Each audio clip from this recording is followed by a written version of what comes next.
One of our first speakers just went missing, that's why.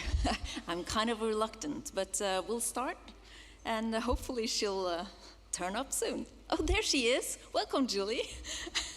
Okay, I'll start with to say this, yes. We would like to acknowledge the land that we meet on today is the traditional land for the Kaurna people, and that we respect their spiritual relationship with their country. We also acknowledge that Kaurna people as the traditional custodians of the Adelaide region, and that their cultural and heritage beliefs are still as important to the living Kaurna people today. I love saying that. First of all, this is an English-speaking session, but we do have translators in the back, so if you are French-speaking, you can make sure you pick up your earpiece. Okay, so welcome to this session, 5.3a, Words by Design, Challenging Archival Description. We have two speakers today, and they'll do an interactive session. First, I'll introduce Julie, Dr. Julie Fenley.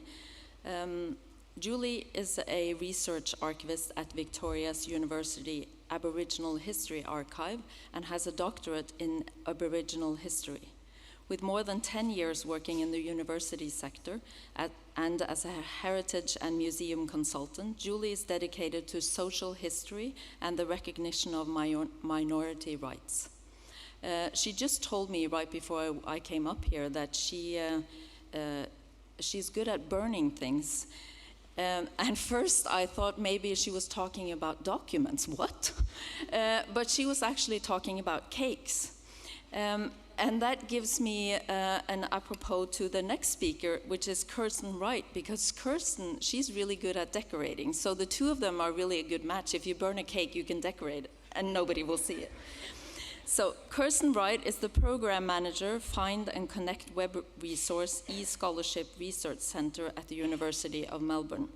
Prior to this, she held a number of roles at Victoria University, including University Archivist, Manager, Records and Archive Services, and Freedom of Information Coordinator, and also worked at the Public Record Office, Victoria. Kirsten holds a BA in History and Politics and a Master of Information Management and Systems, both from Monash University. She's interested in non-traditional forms of records and archives and has previously published and presented on topics including tattoos and the archives, ghost signs, archives and power, and historical language and archival description. So please.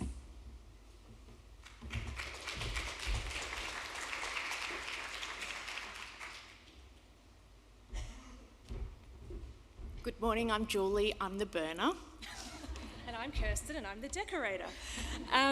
So good morning everyone, and thanks so much for coming to this session.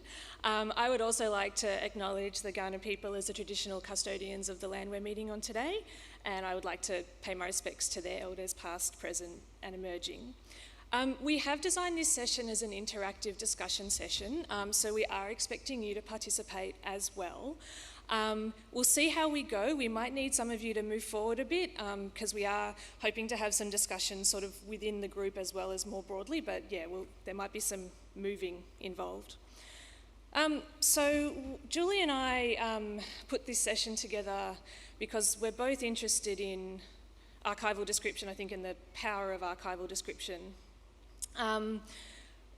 We come from the perspective that archives are not neutral and that archivists have a lot of power in terms of how archives are arranged, described, and therefore accessed and used and understood more broadly in society. It's been fantastic, I think, so far at this conference to hear from certainly Michelle Caswell yesterday talking about the power of archives and the need to centre community and minority groups. And I've also been really interested to hear a number of discussions getting into maybe some of the issues around description with ideas around, you know, things being labelled maker unknown or people unknown in descriptions, and collections or archives being named after the anthropologists who collected or stole material or took photographs, particularly of Indigenous people, rather than the communities that are documented within them. So to start off, just to sort of define what we're talking about, what do we mean when we're talking about archival description? We have taken a very broad definition of what archival description encompasses. So when we're talking about archival description, we're including obviously metadata, cataloguing, sort of cataloguing fields, narrative descriptions that people might write. I am from Australia, I am going to plug the series system, so series descriptions as well. Anything really that archivists or people working in archives and the broader GLAM sector to describe and make available material and how that's done. I will say as well from the outset, we are certainly not the experts. We are interested in this topic and we hope to have a great discussion with you. We do not at all claim to have any answers, or at least the answers. So yeah, that's, I guess, sort of some framing material. Oh, I just realised I should... Oh, is this going to work? I don't even know how to use this. Am I pointing the right way? Here, you can play with that. Thank you. So we're coming from this, as I said, believing that archives aren't neutral and that description has to change. The way we present and describe material, we think, has to change. We believe that using the language of the past helps to perpetuate the attitudes and policies of the past. And as I'm sure we're all aware, those attitudes and policies were often racist, oppressive, certainly, held down minority groups and so on. We also believe that the digital realm has maybe changed things. Oh, fantastic. The digital realm has changed things. A lot of people may be more removed from the context of the materials they're accessing, or they're accessing things differently, which means they maybe don't get a broader view. You know, if you just go into you're doing a Google search, you find an archival thing, you're just going in to see that one entry maybe rather than seeing it across a broader context. We also want to acknowledge that our systems may be problematic or be not as flexible to implement ideal solutions. And I guess the other thing we really want to get into today is some really practical things that people can do and take back to their organisations to maybe start a dialogue around archival description. And we do want to acknowledge that depending on where you're working and the systems you've got in place, that's easier or harder to do. The issue I think I wanted to say at the outset as well is the issue is not with preserving the information or the attitudes of the past. There is no question that these attitudes and information need to be preserved. We're not at all saying that in changing how archival description is done, these attitudes and words and language be hidden. It's very important that those attitudes of the past are exposed and are understood, and the implications of those attitudes and policies are understood. But what we want to do is problematise how those attitudes and policies are best described and discussed, and question how language can be used to achieve that. I think that's all I'm going to say. I will hand over to Julie, who's going to talk about what's already on the slide, because we've worked out how to do that. So we're going to have a bit of a chat first, and then we'll get to a point where we'll open it up. Sorry about that slight glitch with those slides. I think that the battery had run out. It wasn't us. Okay, so what I'm going to be talking about now is just some key change areas that we'd like to talk to you about today. What we've been thinking about as we've been developing this presentation is just a little bit about the ways in which we're going to be focusing this morning on point 3 that we've got there about cataloguing and just that description level. But we're also just hoping to briefly talk to you about some of the wider issues that you might wish to address. So one of the things that some of the speakers have been already talking about is the ways in which what we're interested in doing as archivists is not just to accept the system that we're in, not just to accept power, not just to accept the oppression of particular groups. So one of the things that we've been really thinking about is, as archivists, what is our role? Do we actually legitimise power? Do we actually serve in our day-to-day practice in helping to oppress other people? So I'm not going to talk too much about that, but one of the things that I'd like to do is to maybe add to what Michelle was speaking about yesterday, to talk a little bit about the role that you might take. Because one of the things that the literature talks about that's so powerful to me is the fact that we are not actually perpetrators, but what does that mean? What role do we play? So the question that I'd like to pose is perhaps thinking about ourselves as eyewitnesses or perhaps as bystanders. There's a lot of literature around the ways in which people who are bystanders can actually kind of conform to the system. So what I'd like us to consider is how we practice at a day-to-day level. Do we acquiesce to oppression? Do we acquiesce to the systems of power that are in place? And how can the day-to-day practices that we implement start to challenge power? So the first thing that we'd like to talk to you about is at an institutional level, the ways in which we can examine power structures, governance and decision-making structures.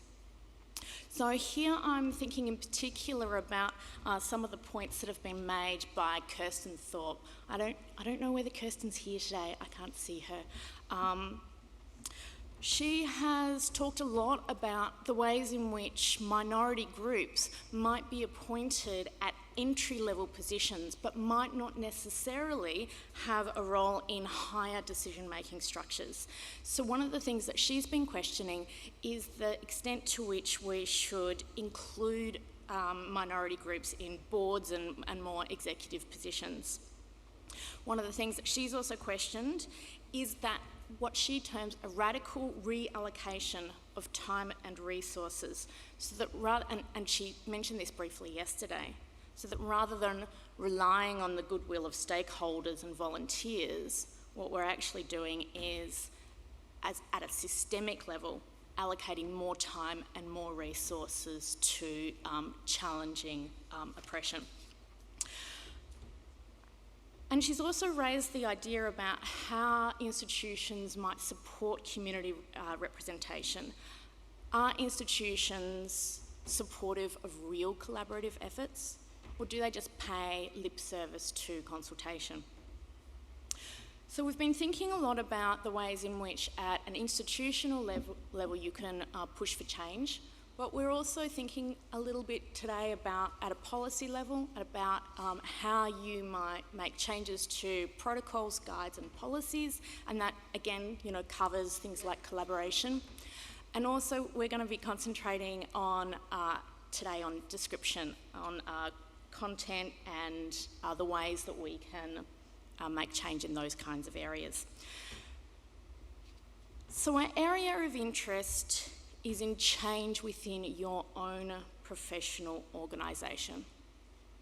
We want to recognise, though, that change can also occur at a national level and a transnational level, and there were some great papers yesterday that were talking about this.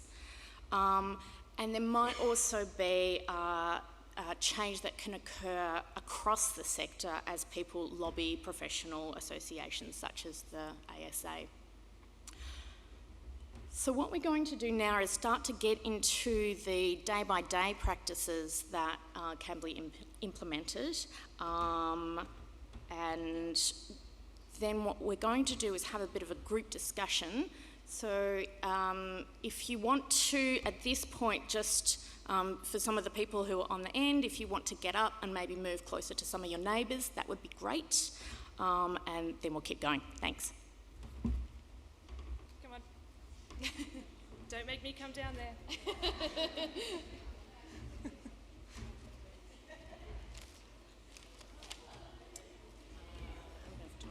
Pardon?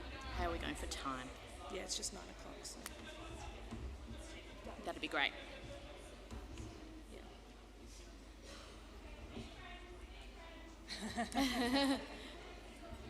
Okay. So how do I actually choose? Yeah, it's fine. It ran out of batteries. Oh, okay. So some of you may have seen recently there was an article published in Archival Science by Alicia Chilcott, who examined what archives in the UK had done around dealing with problematic language from the past and problematic attitudes from the past.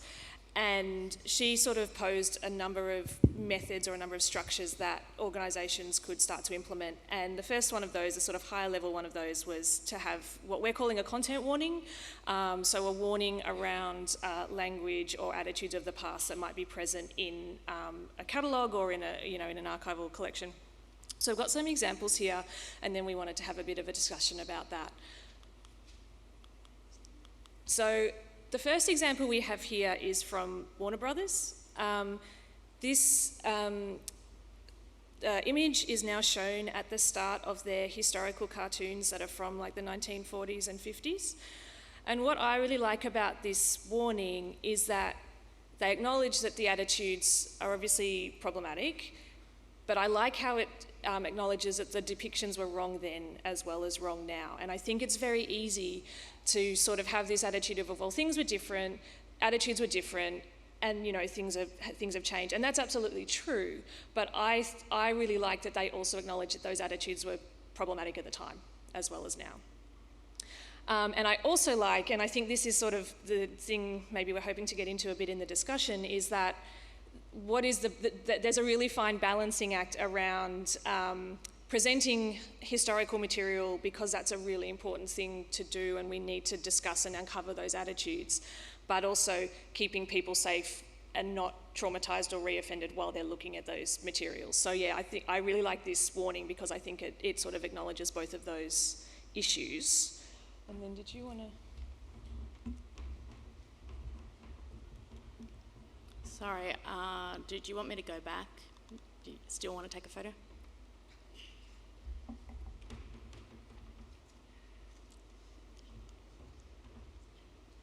Okay, the second content warning that I have up for you is from another site, from the Return, Reconcile and Renew site. I'm just going to read it out to you. Reparation is a story of Indigenous achievement and success. Please be aware that some of the information can be distressing and can cause sadness and anger. There are images and references to people who have passed away both a long time ago and recently. The stories can be brutal, the speakers can be emotional, and some of the language of historical writers may be insulting. There are also many stories that are positive and uplifting. The reason that we've chosen this content warning today is that we wanted to talk to you a little bit about this project, which began in 2014 with funding from the Australian Research Council. This project aimed to raise awareness about repatriation. So it helped trace ancestors from 3 communities in Western Australia, South Australia and far northern Queensland and bring them home. So it describes some of the history of removal and repatriation and the importance of bringing the old people home. So the project involved Indigenous partner organisations from the Kimberley Aboriginal Law and Culture Centre, the Narrandjeri Regional Authority, and forgive me if my pronunciation is incorrect, the Badhoagod, so the Torres Strait Sea and Land Council, so that's at the far northern end of Queensland.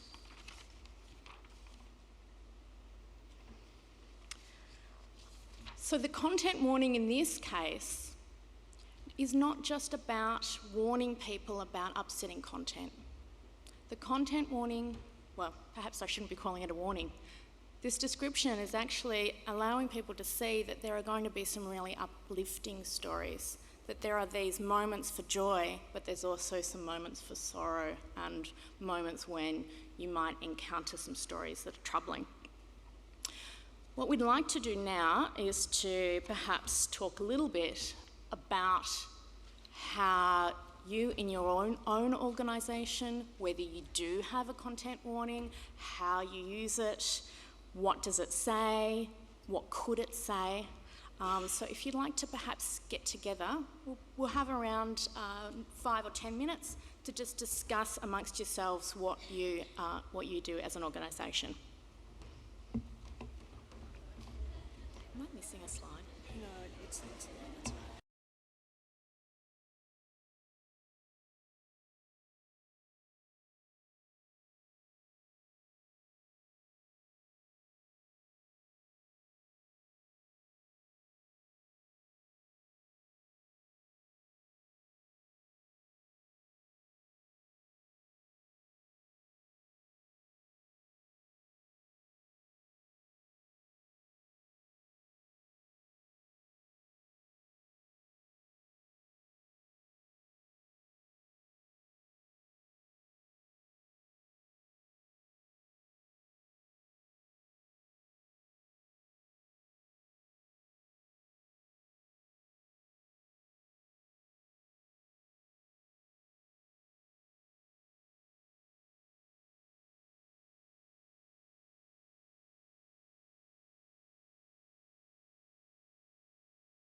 already on.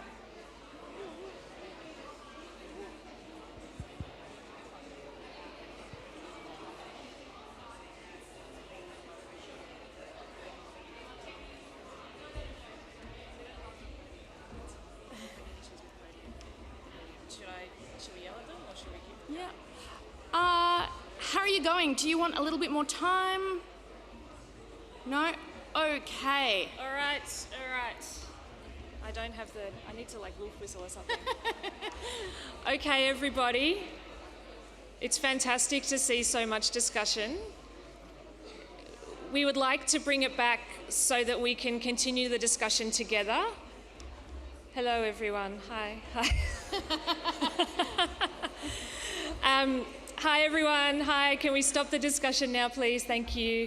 What we'd like to do now is we've got some people with mics and we'd like to have some people, if you can maybe talk about to the group what you discussed amongst you, and yeah, we can have a bit more of a general discussion now at some point. So if who wants to go first? I will start. Oh, fantastic. I was going to start calling on people, so you've said. And maybe just introduce yourself and say where you're from as well. Hello, I'm Crispy Windsor from Charleston as a student, but also just started at the NFSA in Melbourne. I really found the Warner Brothers warning really, really interesting, and it made me think of Walt Disney's Fantasia, because they've actually got a section in that now which is completely censored. And it was when it came out in 1940, there was in one of the sections a black woman who was basically as a slave, and then they've reissued that a couple of times, and that character is being digitised out of it. So basically, it's the opposite of what the Warner Brothers warning is, which I find really, really interesting. So, just thought I'd mention that. Thank you. That's a great comment. I guess the issue that you're identifying there is one of the ways in which a choice that can be made is to completely remove troubling content. I don't know about the rest of you, but I'm not sure whether that's necessarily the best approach. Is the best approach to actually recognise that there is going to be material that is troubling, and to find ways to be able to discuss that in an appropriate way. Anyone else? I think there was someone down here.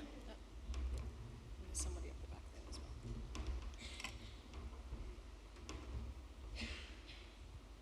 Hello, Maggie Shapley. I'm retired, but I'm the University Archivist Emerita at the Australian National University. We had quite a few examples between us, just the two of us.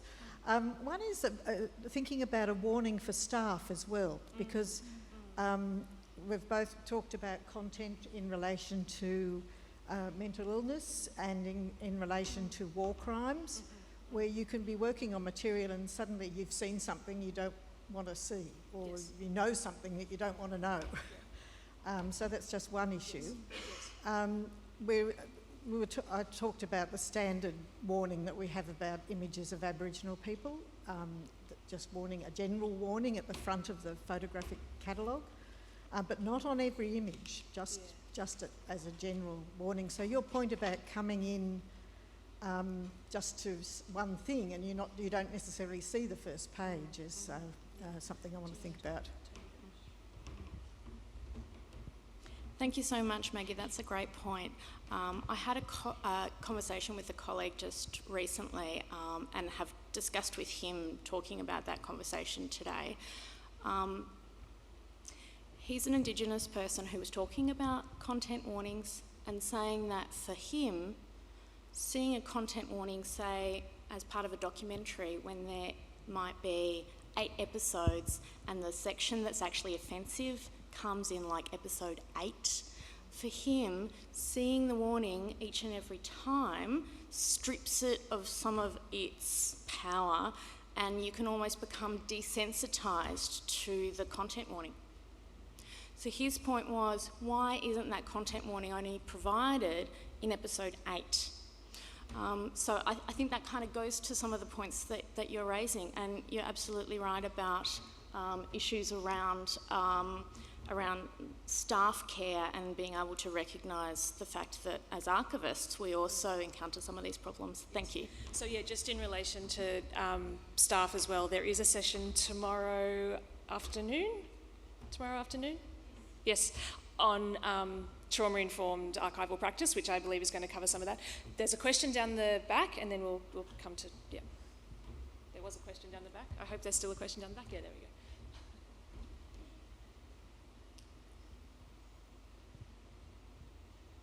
Hello, my name is Regan Swanson, and I'm the Executive Director at Canada's LGBTQ2+ archive. For us, we had a note on language that we actually use on our website and on our database that's open for the public, because language evolves the same way that sexuality and gender diversity evolves. And there's a lot of language that was used by community 20 years ago or even 10 years ago that now some groups might find offensive. So we do put a note, but we don't change any of the language. We always use whatever the community member chose to identify as, because we don't want to be a part of the erasure that comes with how folks identify. And so for us, it's more about making sure the community knows that these terms were used actually by community, that they weren't just used as offensive terminology.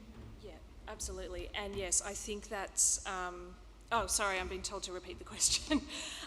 So your point was around when, for you working in a lesbian and gay archive situation where members of that community have used certain terms in the past to identify themselves that are now problematic or people may find offensive today, and making it clear that there are terms that the community was using to identify themselves rather than being imposed, I guess, by external groups. And I think that's a very important point, because in a lot of the material maybe we deal with, certainly when I think of, government records or records created by different organisations, the communities had no say in how they were described or named in those, if they were named at all, in those records. And I think that's, a very different situation potentially to where community members are able to self-identify using whatever terms they like. So thank you very much for that.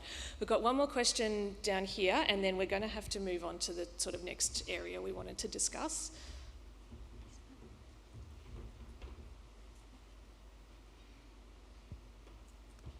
Hi, thank you. Michaela Hart, Department of Health and Human Services in Melbourne. And yes, tomorrow afternoon after lunch we are having a session on trauma-informed archival practice. And we will be talking a little bit more about these issues. And in response to Maggie as well, recently at my work we've got a team of indexing staff who've just started. And as part of the work that we've been doing to provide them with vicarious trauma support, we've realised that we needed to put content warnings on the accession briefings that I write for them to explain what might be in the collection that they're about to start processing. And one of the things that I've had pushback from one of the people managing that team is that we're planting seeds in their mind before there needs to be about what their response might be, and it's the first time I've ever really had that kind of pushback. So my question is, what have other people experienced that pushback, and what have your responses been? Yeah, does anyone want to comment on that? Jennifer, in the middle. Hi, my name is Jennifer Douglas. I'm just dropping things. And I teach at the University of British Columbia in Canada. And two of my students a couple of years ago did a directed study with me on secondary trauma and archives, and we just recently published an article on that in the Journal of Contemporary Archival Studies. But that was actually something that came up quite frequently, was a concern from higher people who were responding to the survey. We're talking about wanting to have some kind of content warning or wanting to have some discussion around this, but this idea that it would be planting seeds was expressed several times, and the concern that it would affect the neutrality and objectivity of the archivist. So that attitude is still kicking. Yeah, for sure. Okay. Yep. All right. Yep, that's it. Hi, I'm Kate O'Neill from the University of Melbourne. I work on the Find and Connect web resource with Kirsten. That's really interesting, the point that you two raise. I just want to say, sort of on the same area,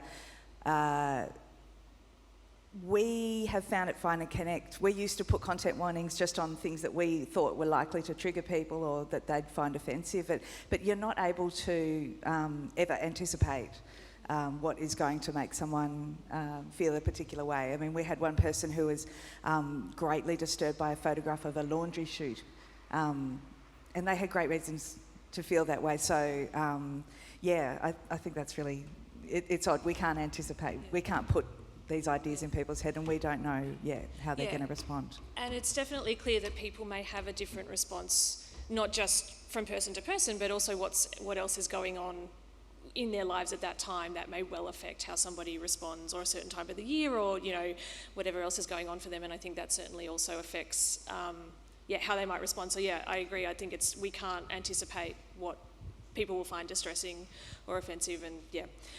So we're going to have to move on because we are conscious of time.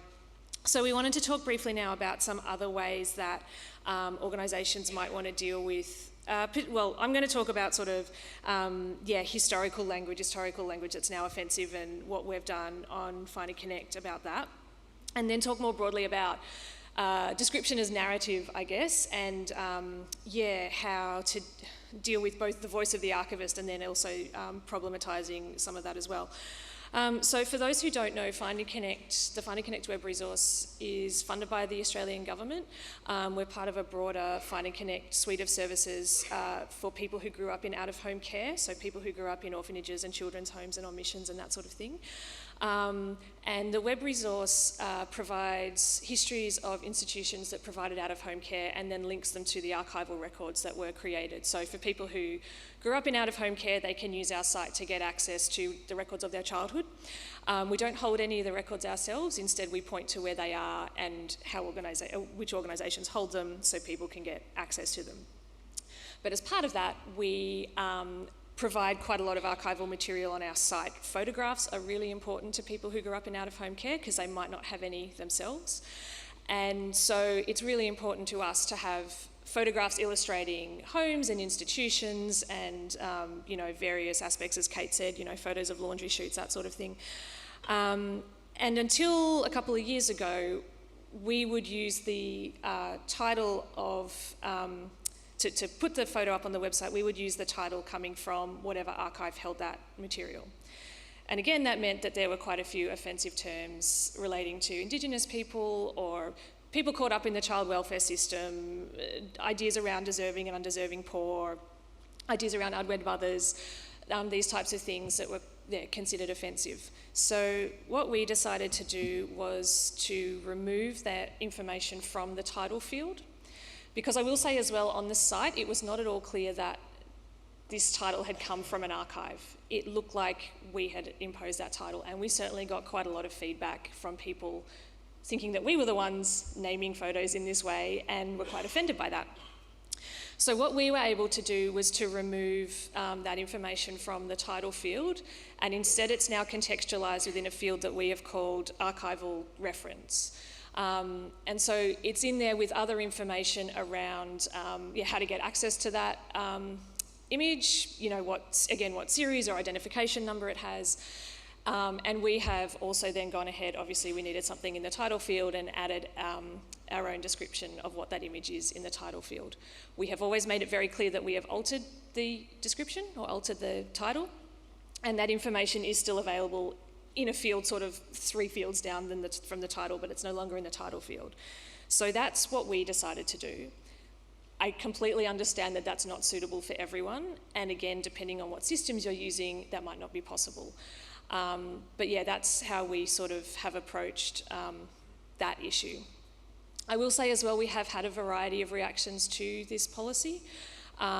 Some people sort of got in touch and were like, you shouldn't change a thing, you shouldn't alter anything, people should just deal with it, that's fine.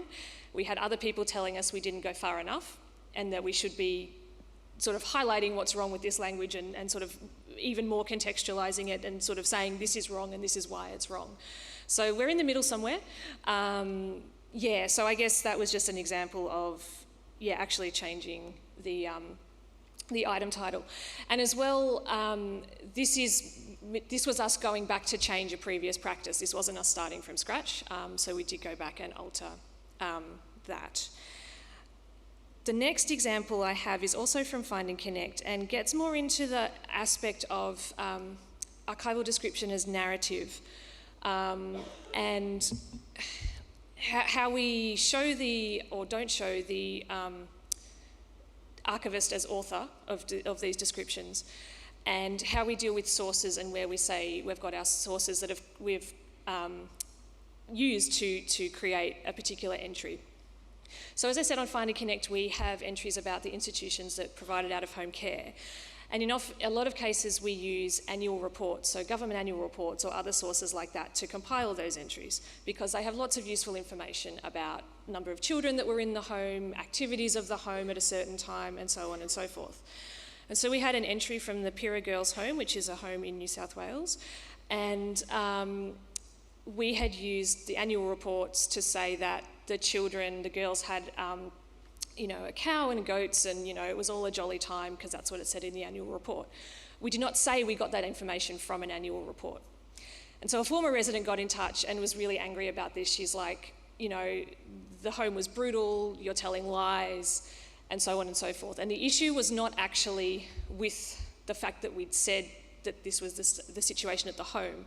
It was that we hadn't said, this is from the annual report. The government was using those annual reports essentially as a form of propaganda to get more money and show how fantastic their home was. And so we were able to rewrite that entry, state where that information was from, and then she also gave us permission to use some of her account in that narrative as well. So now when you go to read that entry, you have the statement from the annual report and then some information that she provided about her experience as well. And that really got me thinking, I guess, around, creating a sort of narrative, an indisputable narrative as part of our descriptions. And I think that goes back to some of the stuff Michelle was talking about yesterday in terms of presenting this as neutral facts without questioning where those facts are coming from. And certainly for me, and I think for all of us on Find and Connect, we've become much more aware about citing our sources, saying where we're getting this information from and who's saying it, in order to make it clear where that information's from, and people can sort of make their own decisions about how they're going to take that information. So that's, I guess some examples from sort of a more established archive or institution, and Julie's going to talk about some of the work that they've done on a new archive. Thanks, Kirsten. Excuse me. When Kirsten and I were talking about what we were going to be presenting today, and she was sharing those examples, I realised how lovely those examples were as ways in which people within an established archive with established titles can still make choices, about the ways in which we might choose to adjust descriptions or move them to another place, or to somehow moderate them. One of the things that, I don't know if anyone was at the session yesterday with Kimberly Kirsten, she was talking about that very thing, and about changing fields and having the capacity to actually do that. She was saying that actually it's not a technical challenge. It's not a technical challenge to make those kinds of changes. Actually, it's a social challenge. And so I think that that's a really great thing for us to be thinking about, especially for those of you who are in more established archives. One of the things I'd like to talk about now is the Aboriginal History Archive, which is at Victoria University in Melbourne. It is an activist-based archive that includes the material which has been collected predominantly by Gary Foley over a lifetime of political struggle. In our series descriptions for the archive, What we chose to do with those descriptions is to make them political. We had discussions with Gary where he brought the politics of his work front and centre. So rather than providing the kinds of descriptions that were just a reference to a particular event or a particular organisation, what he wanted to do was to create markers or to structure the collection in a particular way that showed that what he was dealing with was political struggle. So the collection includes series titles relating to the Australian Security Intelligence Organisation, so that's ASIO. For those of you from overseas who aren't familiar with ASIO, it's a government intelligence agency designed to protect Australian interests from threats here and overseas. So it's got some similarities to the United States Federal Bureau of Investigation or to the Central Intelligence Agency. When we were talking about ASIO in the series description, we decided to use the title, The Politics of Land Rights, Protest and State Surveillance, and then to have a subheading, Australian Security Intelligence Organisation. So what we're doing there is referring directly to the links between protest and subsequent surveillance, and the ways in which organisations might observe Aboriginal activists. So we've made conscious decisions throughout the series descriptions to really use political language and to highlight for people what's actually happening and when we're talking about those records. We're going to have another group discussion. Hopefully those examples will spark some pieces of conversation between you. So what we'd like you to do now is to perhaps talk again amongst yourselves about how you've implemented any of these methods, whether you do feel kind of stuck in a technical rut in that regard. So I guess we're aware that that there aren't any clear answers, and you might be coming up against some problems in your own organisation in making these kinds of changes. So we're happy for you to discuss amongst yourselves some of the problems you've encountered, some of the ways in which you've decided to tackle some of these issues.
Most of them trying to do in the easiest way.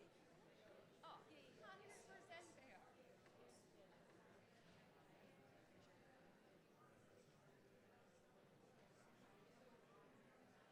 This involves lots of discussion and consideration and everything. It's a big thing, I think so. Yeah. especially with politics.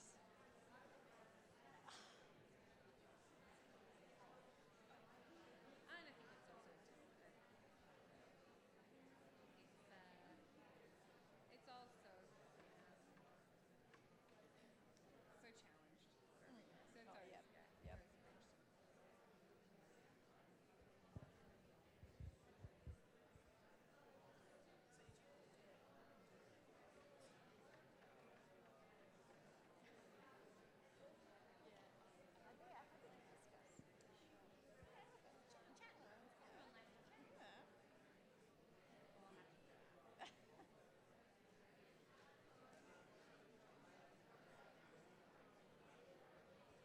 Couple of more minutes.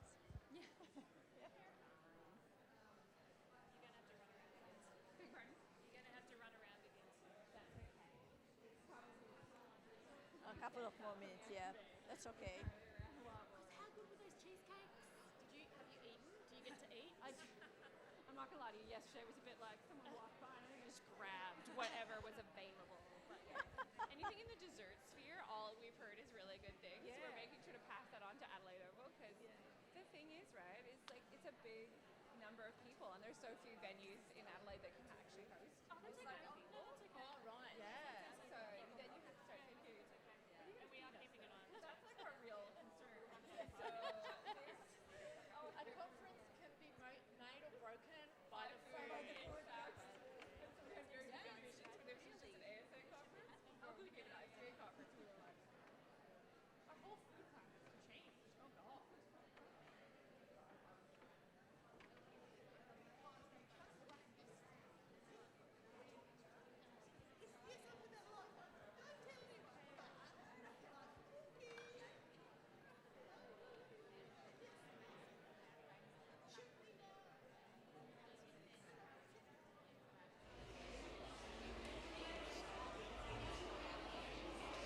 Okay, everybody. In the interest of time, we're going to bring you back together. And again, we'd now ask if anyone wants to share anything that they were discussing in their groups. We are conscious of time, but we have a few more minutes for some more discussion before we wrap up. So yeah, if anyone does want to make any comments, yeah, please feel free.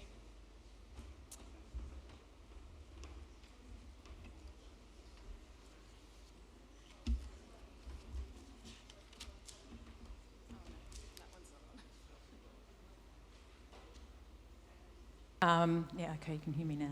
I'm Fiona Blackburn from the Australian Institute of Aboriginal Torres Strait Islander Studies. And a few years ago, Ricky Punzelin sort of advised us with regard to the use of racialised language is to think about whether it's accurate or not. So you may use racialised language in your descriptions if it's an accurate indication of what's in the item. In our group, we were talking about the impact that Michelle referred to, the impact of the perspective of the archivist in what you say, you know, what it occurs to you to note or describe. And we also talked a little bit about how you keep clear the changes that have made to descriptions. That's all. Yeah, no, that's a fantastic point. Thank you, Fiona. And I will say, just going back to the Find and Connect example, in looking at archival catalogues, in changing those titles as I talked about, what we found was many of the titles used in the archival catalogues had obviously been added by an archivist at some point, at some time, and that was never noted. It was never clear when that was done or by who. So yeah, I think that, yeah, it's a really important point that I think we should consider. Yes, I'm Ralph from Germany, and I work in the town archive. And I have one problem. Some of professional researchers come and search after the so-called wrong language. We need the language of Nazi speech. We need the language of former socialist states and so on in the description of our records. And it is a very hard way to transform it in a whole to a new speech. Thank you for that point. That's a really crucial point as well. And I think that's why we've sort of been talking about not removing that language altogether, but maybe not having it, front and center the first thing that you see. Conversely, I've certainly had experiences though where people are maybe not aware of that language of the past, and so they're not going to search on those terms. They think about searching on the terms they're using today, in terms of descriptions of how communities and how they're described or how they want to describe themselves. So I think it's an absolute really important point to consider both what the language of the past is needed to search and then what language you need now to search as well for new people coming into the archives. Thank you. I might also raise here, if we've got time, just in response to that, one of the things also that I've done previously is to work at the Jewish Holocaust Centre, and one of the things that they've done there in their titles is actually to intentionally refer to problematic language. So for instance, they'll have a passport that was from a Jewish person who was attempting to leave Germany in 1938. And at that time, the Nazi regime would stamp passports with a very large letter J to indicate that that person was Jewish. So in that instance, what the Holocaust Museum wants to do is actually to highlight the discrimination that Jewish people were experiencing. My name is Bettina, I come from Germany also. From my point of view, it's a really difficult discussion because all of our files have something discriminating from our point of view. And we talk about historical material, and our point of view might be discriminating in the next century. So we don't have the truth about language. So, and we have to, I think, I just said in our group that there might be a warning in front of the archive saying, oh, it's historical material and this has the historical language, and it might be discriminating and insulting and so on. And for example, in Germany, the court holdings, the holdings of the courts, they are not beginning or ending with the Nazi regime. They have the continuity from the late 19th century, usually. So they represent more epochs, so more different kinds of society and different kinds of languages and so on. And I think we must be careful not to overdo this thing. We have to say it's historical, and this is I think our job to explain in exhibition and publications and in the contact with our customers, and not to change language too much. Thank you. I think that definitely goes back to that balancing act I was talking about at the start. We certainly don't want to shy away from that, but how do we, problematize some of that? All right, we've got another comment down the front. I think, okay, we've got one down the front and then one there, and then that's going to be it, I think. And okay, we don't have very much time left. Okay, I'll be super brief. So I'm Anne-Fleur Lalo, I'm from France, but actually also in Germany. It's the German group. No, I just want to make a comment. So I work in a scientific archive, and it's really interesting because it's to me because we can think of science as very objective, but even the terms of science change a lot. If I'm cataloging something as structural biology or epigenetics, those words are also changing so fast. So the solution that I kind of have is I work very closely with the library, and I use their indexing much more because they can keep up to track with that. But even scientists have this problem. So. Right. Okay. So down there. Rosalie from the Adventist Heritage Centre in South Sea Islands Museum. One of the challenges we've had, and it's sort of highlighted in your discussion, is that we seem to have protocols around Aborigines, but our neighbours, the South Sea Islands, we seem to ignore totally the terminology we use. And I'm challenged with the fact that in the early 1900s, the missionaries regularly wrote about cannibals. Yep. So highly offensive now. Yeah. And the same with, if you look at Asia, what documents do we have in our collections that are actually, or artifacts that are sacred, and we should be treating them appropriately. Yeah. Do you want to comment on that? Okay. Yeah, no, thank you very much. Absolutely. As both of those comments sort of highlighted, these issues are across the board, and maybe in areas we don't see. We're about to run out of time, so I think we're probably skipping what we were going to do. Let's ignore that. I did want to sort of highlight, though, there's not one, as sort of we've been discussing, what people have been talking about today might not be appropriate for your organisation, or what we've done might not be appropriate. So, and I think that's okay, and I think we have to start being comfortable with sort of doing different things, and being aware of having competing narratives, and that's okay, and there's not one solution, and that's okay. Okay, we have to stop. We just wanted you to reflect on, and we don't have time to do this in the group, but just one takeaway you've had from today, and hopefully you can go back to your organisations, and whether it's to start a discussion around some of these issues, or consider, if there's particular parts of your collections that you want to go back and have a look at, that would be fantastic. But I think we'll stop there. So thank you very much for your participation. Thank you.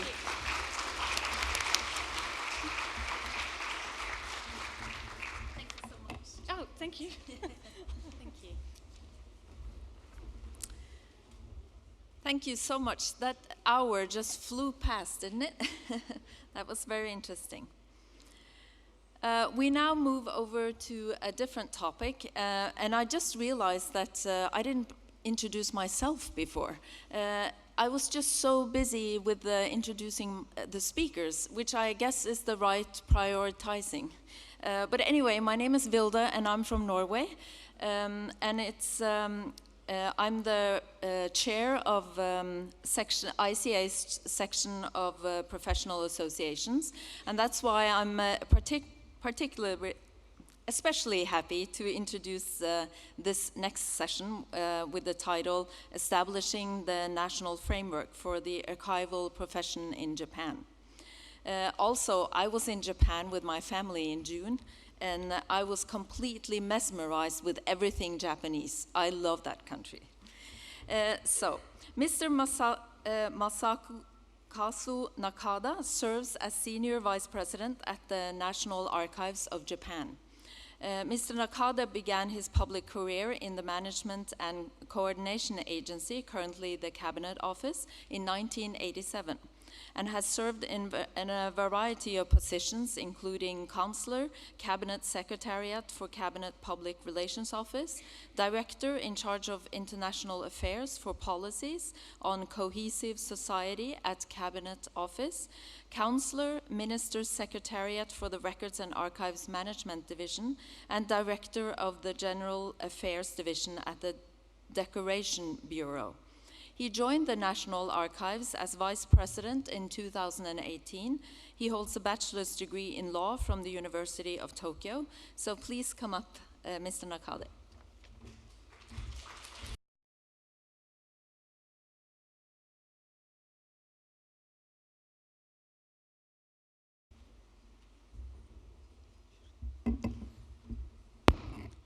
Thank you, Chair Vilde-san. Hello, everyone. As she mentioned, my name is Nakada Masakazu. I am the Senior Vice President of National Archives of Japan. First of all, I also like to acknowledge that the land we meet is the traditional land for the Ghana people. I have been deeply impressed with their remarks and beliefs. I respect their spiritual relationship with country. And it's my great honor to be able to deliver this presentation to you today at this conference in the beautiful city, Adelaide. Thank you for coming today.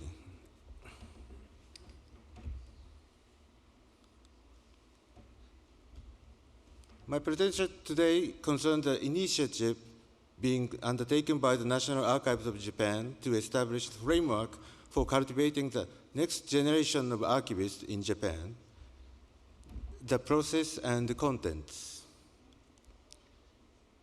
before that, I'd like to share an overview of the National Archives of Japan, in short, NAJ.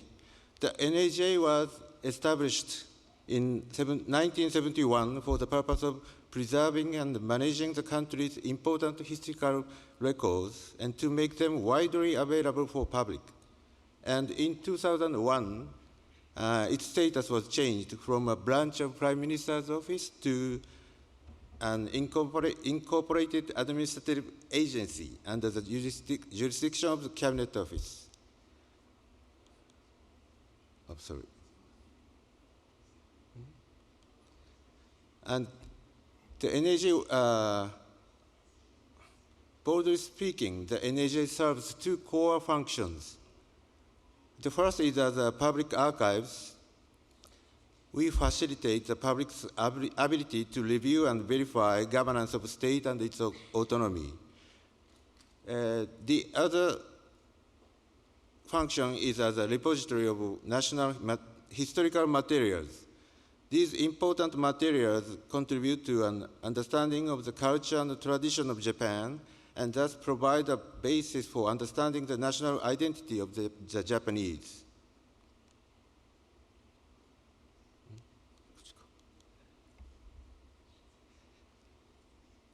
The main office is located in central Tokyo near the Imperial Palace.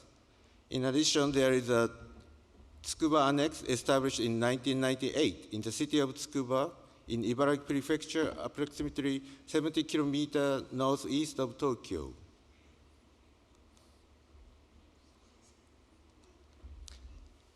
I'll show you some, I'll introduce the National Energy Collection.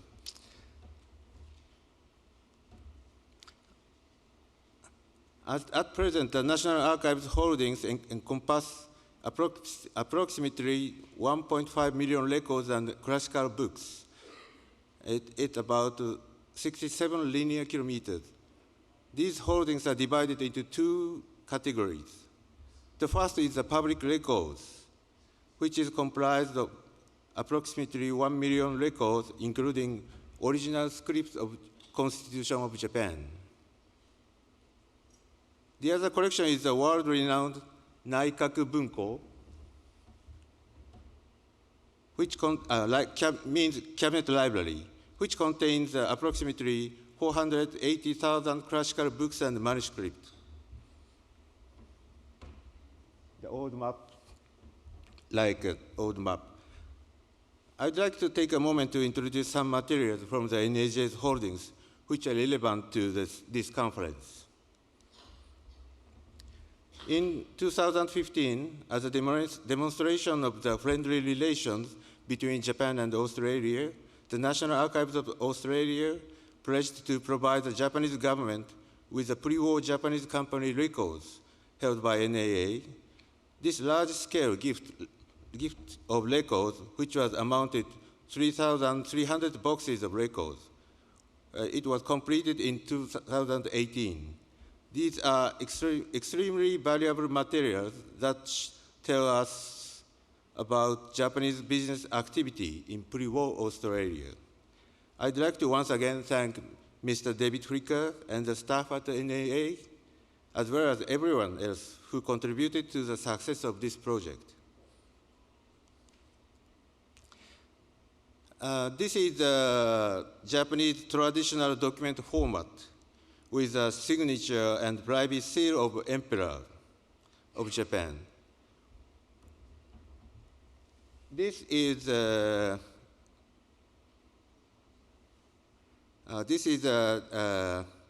promulgation document, trade agreement between Japan and the Commonwealth of Australia, signed by the Emperor of Japan in 1957.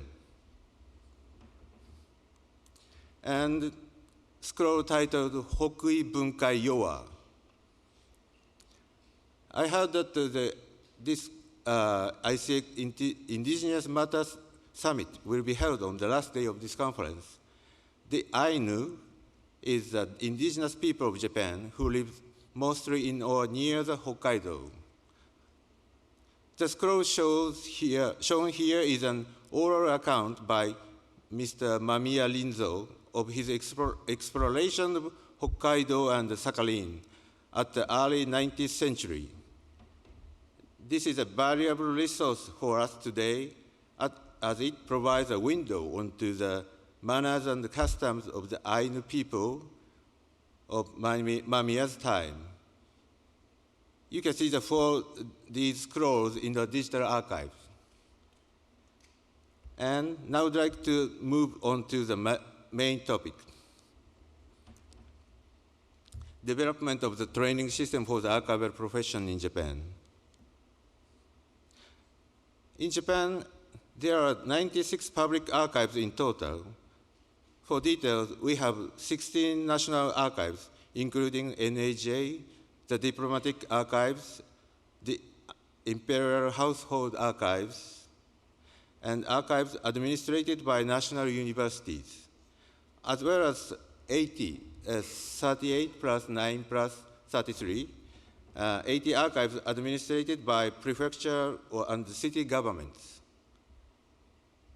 NAJ has provided training programs primarily for staff from those archives administered by national or local government. History of training program. NAJ was established in 1971. Since then, NAJ has played a role for the preservation, public access, and use of public records, and more. In 1987, the Public Archives Act was enacted in response to growing concerns about the scattering and the loss of public records and local collections. This act prescribed that the national and local governments were required to take appropriate measures with regard to the preservation and use of public records and other documents that are important as historical materials. This act generated an public awareness of the importance of archival profession.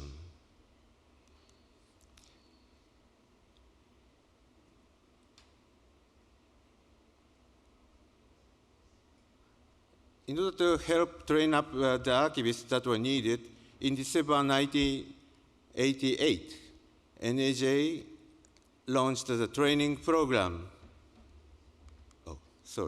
1988, December, launched the training program for archival professions.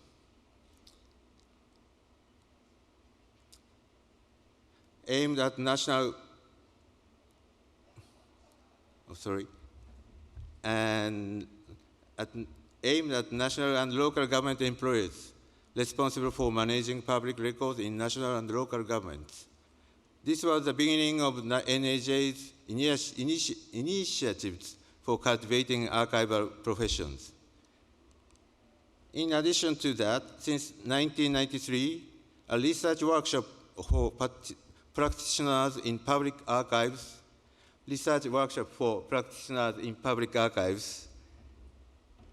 launched as well as to facilitate practical and professional skills development and opinion exchange among archivists working in national and local public archives. This research workshop features a 3-day training program comprised of lectures and discussions.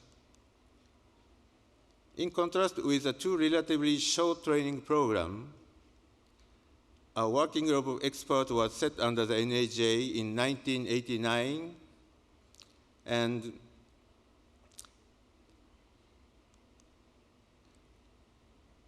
a working group of experts was set under the NAJ in 1989 and started exploring the development of more systematic archivist training and certification system. As a result of this working group,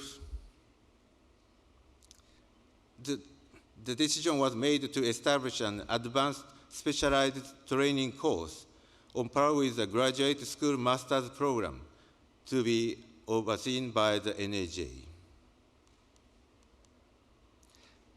In 1998, following refinement of the course and implementation method and curriculum, a training course for archival professions was established under the NAJ.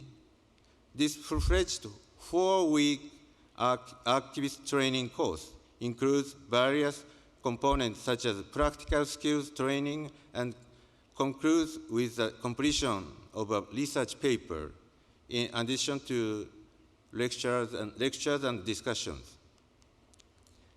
Since its inception, now we call the Archives Training 1, Archives Training 2, Archives Training 3.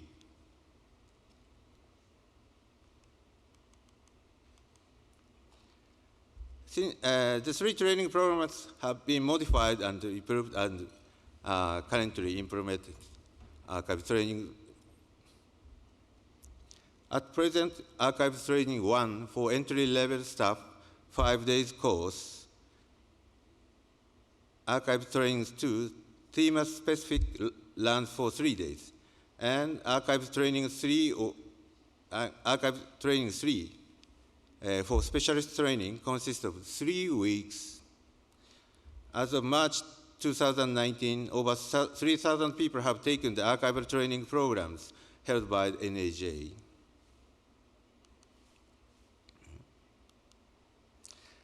Within Japan, other organizations also have carried out archival specialist training programs. The National Institute of Japanese Literature, NIJL, which has worked since the end of World War II to collect and preserve early modern and modern materials and make them available to public. The NIJL has run training courses for archival professions since 1953. And Gakushuin University began introducing graduate course in this century. And so, NAJ has maintained a collaborative relationship with these universities and institutions, such as by dispatching lecturers and contributing to short-term practical training. In this way, roughly 20 years, NAJ has been involved in the training of professionals for the national and local public archives. And in 2011, the Enforcement for Public Records and Archives Management Act, PRAMA, became a turning point for the NAJ and other various organizations in Japan, which has been involved in advocating and promoting the needs of training and certification system for archival profession. From the standpoint of strengthening national archives and ensuring more appropriate management of public records, this act replaced the various internal rules by each ministry and agency with integrated uniform rules. The act legislated the process from the point of creation to preservation, public access, and use in the National Archives as a series. In regard to archival professionals, supplementary resources to this act were invested by the House of Representatives and the House of Councillors.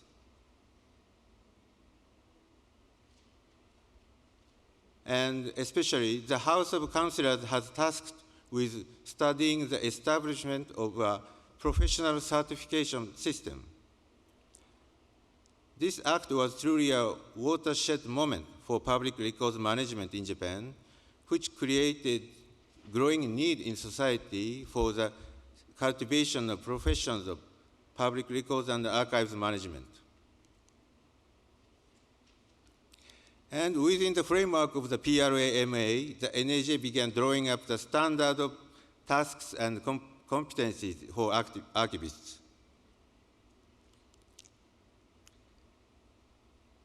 Which clarifies the tasks, knowledge, and skills required of archivists responsible for managing public records and archives in Japan.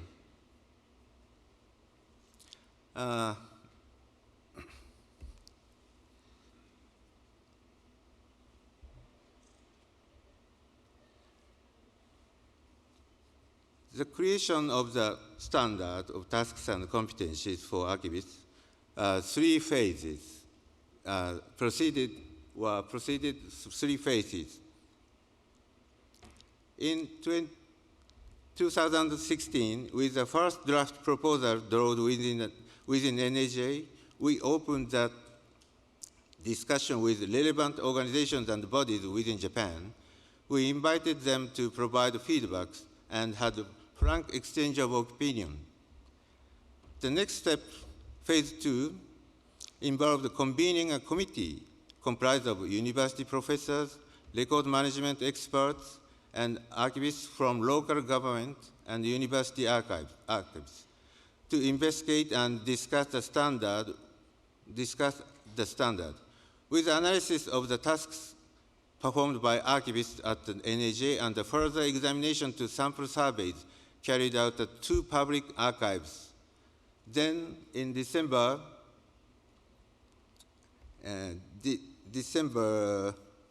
2017, the standard of tasks and competencies for archivists, second draft, was completed. The final phase, phase 3, was to establish the was to publish the second edition of the draft standard, and to invite proposals and feedback from a wider, broader range of relevant organizations, experts, and others openly. This opinion exchange took place over roughly 7 months and was accompanied by additional review and discussion, such as at the annual meeting of the Directors of Public Archives held in June 2018. After that, the standard was finalized in December 2018. Therefore, although this standard was created by the NAJ, it contains more than 3 years of input from domestic experts, relevant organizations, and representatives, and became the first systems framework of its kind in Japan.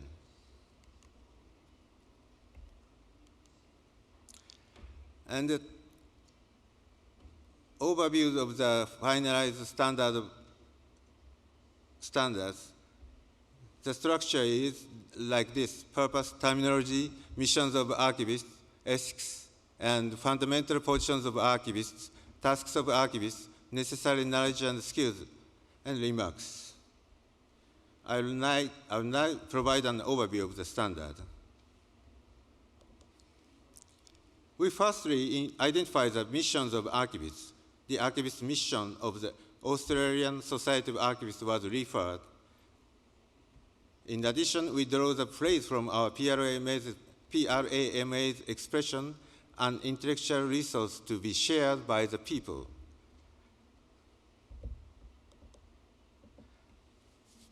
Archivists are professionals supporting the appropriate management of public records and archives, which are publicly shared intellectual resources and ensuring their perpetual preservation and availability.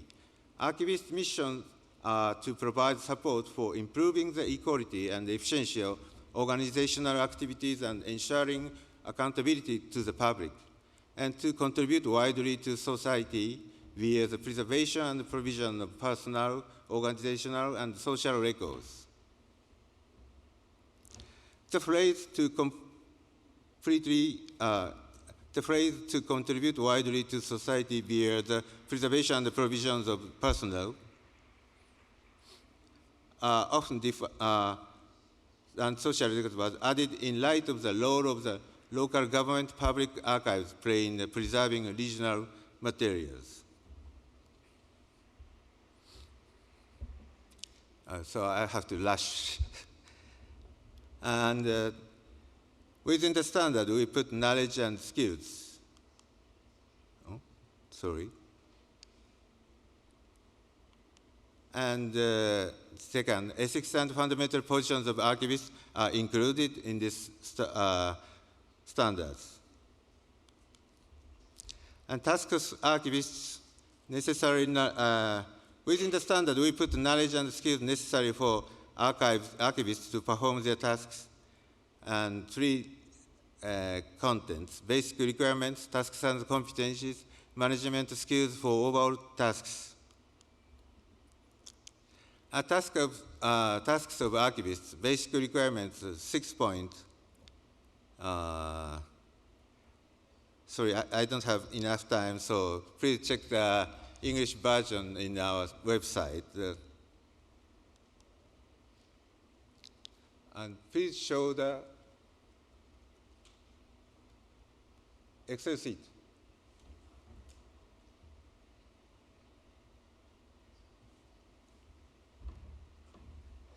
It's very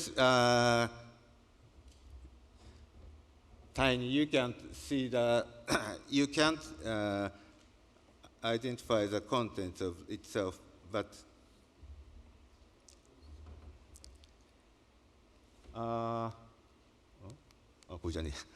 sorry. Tasks and red vertical components, and the competencies blue horizontal contents. So, sorry, dark dot and white dot means dark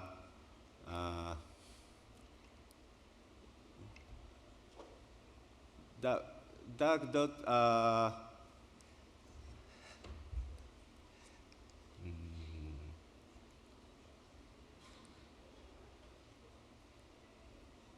sorry, dark dots indicate basic knowledge and skills required for carrying out the relevant tasks. And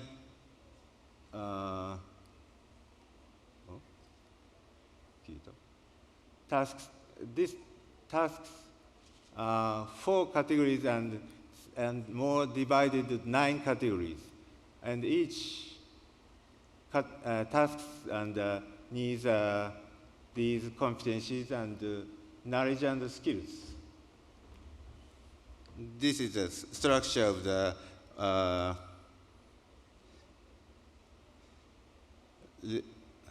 our framework. And back to the PowerPoint.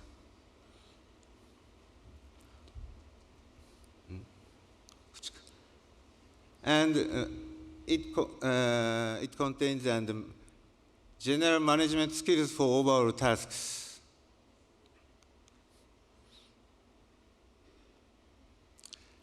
And after that, in the standard remarks section of the standard state, the standard will be revised as necessary based on changes in social norms related to public records management and the progress of information technology.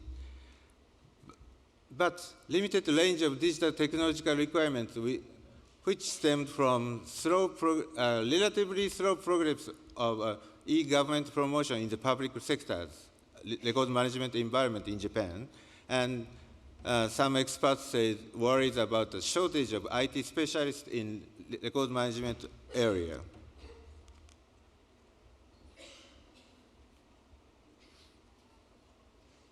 Sorry.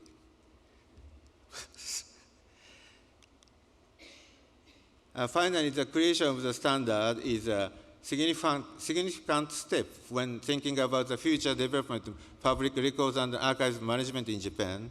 This is due to the fact that no matter how advanced digital technologies become, humanity should be at the center of records and information management, and these systems will need to be designed with archivists considering the users. And next step,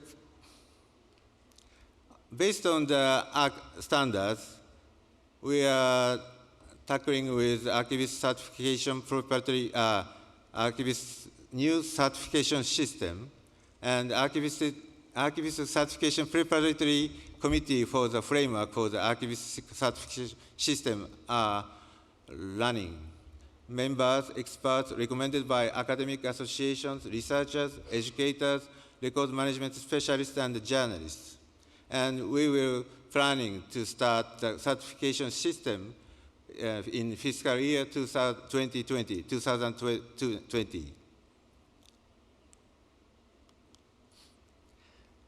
And some of you may know Cabinet Office and NAJ are making progress on the construction of the new buildings for the National Archives of Japan. These are architectural rendering image of new buildings. The start of the archivist certification system will no doubt contribute to major momentum to the work that needs to be done in the new opening of a new building. And Bone Digital government document system will be organized until the opening of the new NAJ building. Thank you for your kind attention.